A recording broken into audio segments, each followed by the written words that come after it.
لوحنا الدم تاخندا واستولوا الأغلي نندا أين أيلا هيسئتم إن أيلو مودي جتا وتك إيا الله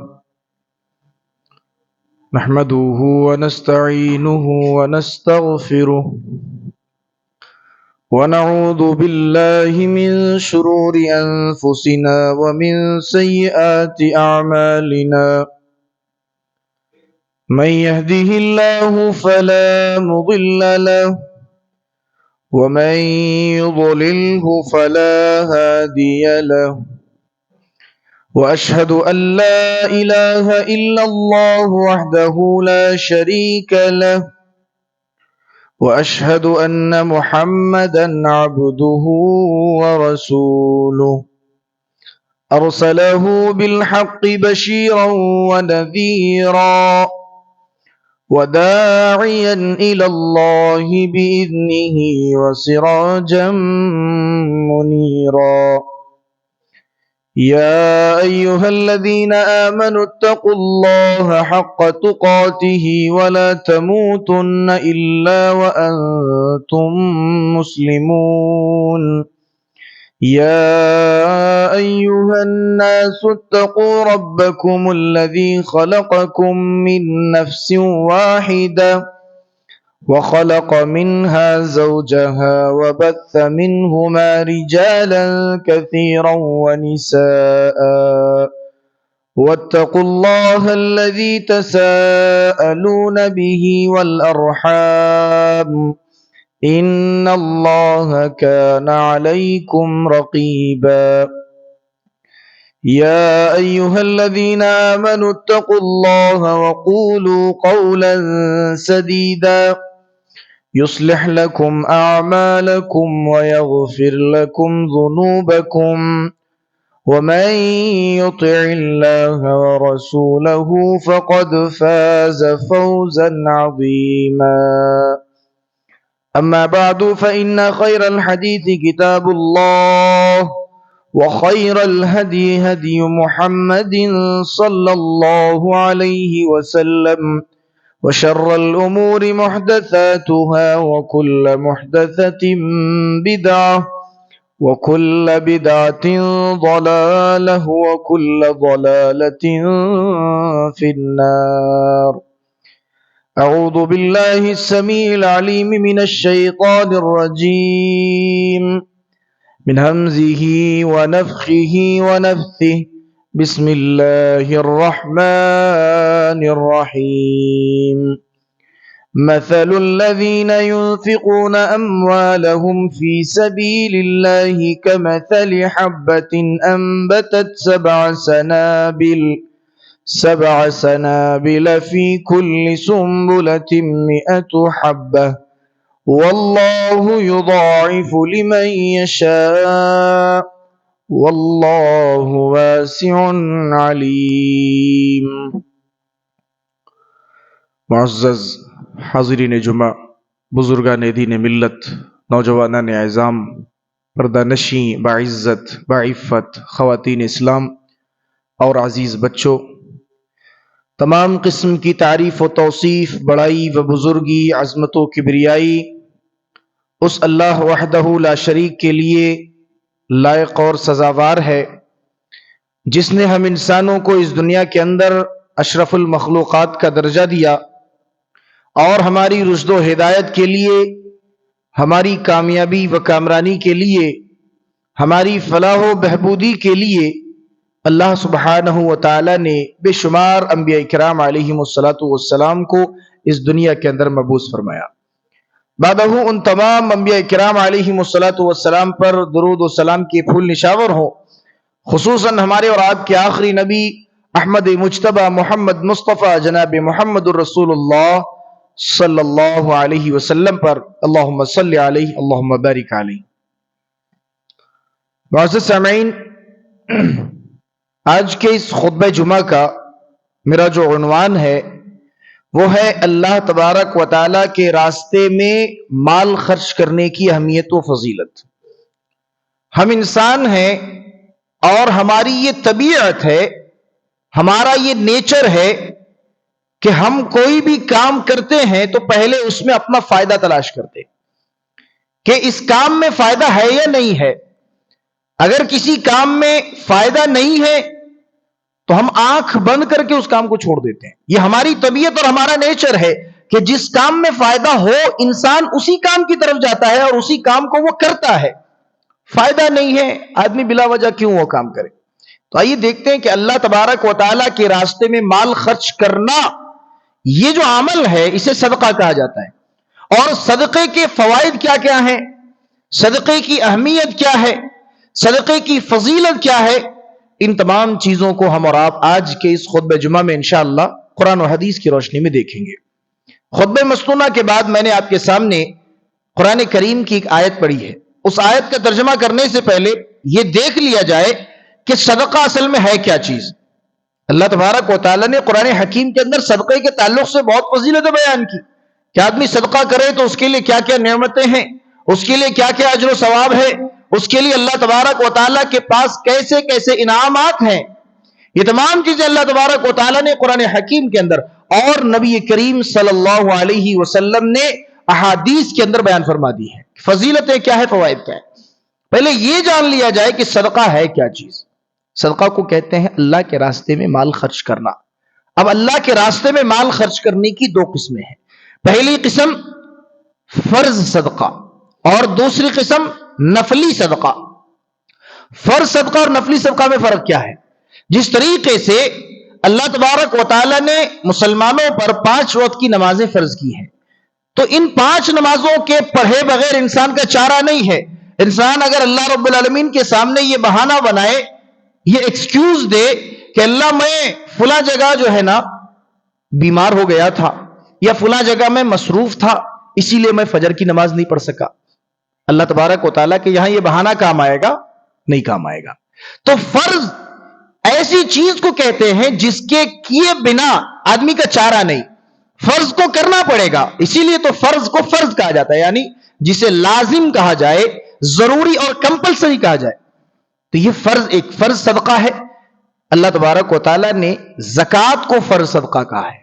ہم اور آپ جانتے ہیں زکوٰۃ کیا چیز ہے کہ جو آدمی صاحب استطاعت ہے سال میں ایک بار اسے 2.5% 2.5% زکوٰۃ نکالنا ہوتا ہے، اور یہ جو زکوٰۃ نکالتے ہیں یہ بھی صدقہ ہے اور یہ فرض صدقہ ہے۔ اس کی دلیل کیا ہے؟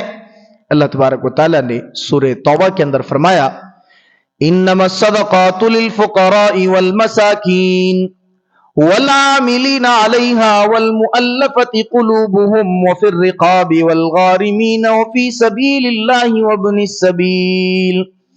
اللہ تبارک و تعالیٰ اس آیت کے اندر زکوٰۃ کے جو مستحق ہیں ان تمام لوگوں کا نام گنا رہا ہے اور ان تمام لوگوں کی اقسام بیان کر رہا ہے۔ فرمایا انما الصدقات للفقراء والمساکین، کہ تمہارے صدقوں کے مستحق فقیر ہیں اور مسکین ہیں۔ فقیر اور مسکین میں کوئی فرق ہے؟ ہم اور آپ تو ایک ہی چیز کو کہتے ہیں، فقیر بھی وہی، مسکین بھی وہی، جو ضرورت مند ہے، جو محتاج ہے، جو مانگتا ہے۔ لیکن نہیں، اہل لغت کے یہاں فقیر اور مسکین دونوں کے درمیان فرق ہے۔ فقیر کسے کہتے ہیں؟ جو ضرورت مند ہے اور اپنی ضرورت کا اور اپنی محتاجگی کا اظہار لوگوں کے سامنے کر بیٹھے اور لوگوں سے سوال کرنے لگے کہ میری یہ ضرورتیں ہیں، مجھے پیسے چاہیے، روپیے چاہیے، مال و دولت چاہیے، میری ضرورتیں پوری کی جائیں، وہ اپنے ہاتھوں کو دوسروں کے سامنے پھیلا دیتا ہے، یہ ہو گیا فقیر۔ اور مسکین کون ہے؟ اللہ تبارک و تعالیٰ نے فقیر بھی کہا، مسکین بھی کہا۔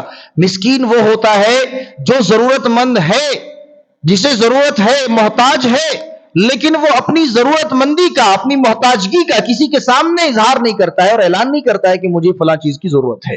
تو یہ فقیر اور مسکین میں فرق ہے۔